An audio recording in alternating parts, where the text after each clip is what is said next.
नमस्कार। बात बही में मैं आपका दोस्त विनोद विट्ठल हाजिर हूं आज एक कविता संग्रह लेकर।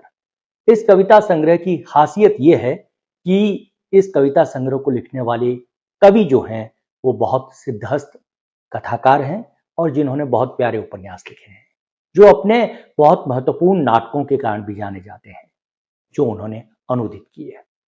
मैं बात करता हूं दोस्तों गोपाल माथुर साहब की। आप राजस्थान के अजमेर में रहते हैं और उनका हालिया एक कविता संग्रह आया है, पहाड़ पर बारिशें। मैं आपकी जानकारी के लिए बताऊं कि इनके उपन्यास आप जरूर ढूंढ कर पढ़िएगा।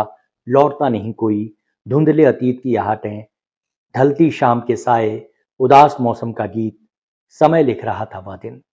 और अगर उनके कहानी संग्रहों की बात करें तो बीच में कहीं, जहां ईश्वर नहीं था, दरार से झांकते सपने और समुद्र।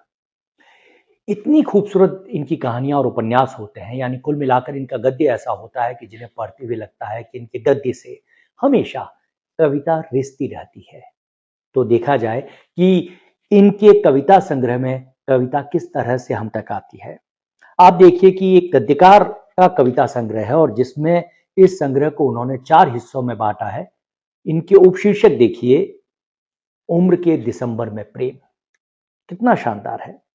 स्मृतियों की खुरचन, जैसे चांदनी चुपचाप चली आती है खिड़की से, कुछ कदम ताल पीछे लौटते हुए।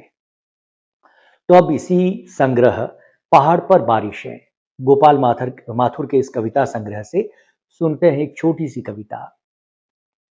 कल शाम अपने बालों में क्लिप लगाते समय, कल शाम अपने बालों में क्लिप लगाते समय, जब तुमने अपने दांतों और उंगलियों की मदद से चौड़ा किया था क्लिप को, कौंध गई थी एक स्मृति सहसा उस शाम की, जब किसी शख्स ने निकाल दी थी तुम्हारे बालों की सारी क्लिपें, जो बिखर गए थे सुनहरी गुलाबी चेहरे पर, और तुम्हारा गोरा चेहरा दमकने लगा था।